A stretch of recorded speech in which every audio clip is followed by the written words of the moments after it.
have a different kind of woman. So the fact took a bit of thinking about. So you're trying to avoid anachronism, but you're also trying to write a contemporary novel about the 19th century. What does that mean in terms of the language? Because you're quite right. When you read this, there's no point at which you're thinking, what on earth is it? There should be a glossary. It's not that. No. Although there are all sorts of differently inflected speech patterns in it. There's a lot of class, there's nationality and race. How did you find a language to write it in?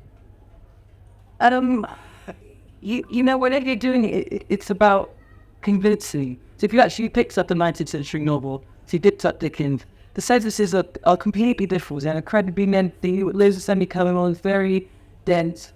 I wanted people to speak in a believable enough way, but the actual kind of authorial voice, although I wanted was clarity, you know, nothing that stuck out as impossible to imagine at that moment, but there is actually quite a lot of consistency between a clear voice in the 19th century and now.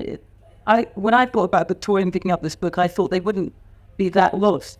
Like, there's a lot more in common language than you remember.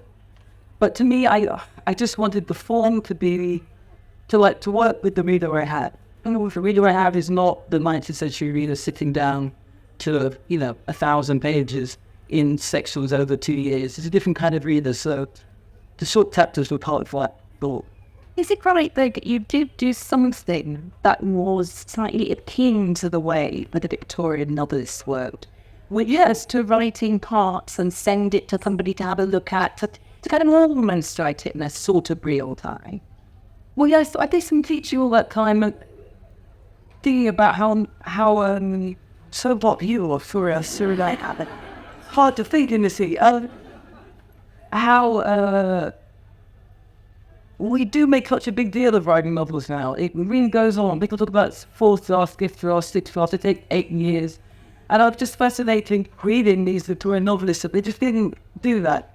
They had to get it in every 2 weeks to the newspaper. End of the story. End of the story.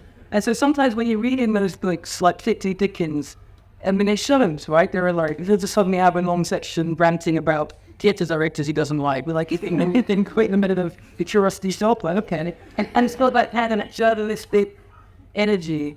But what they gain from it is it's subconscious writing. Like, he's not thinking about it that much. He has to keep going.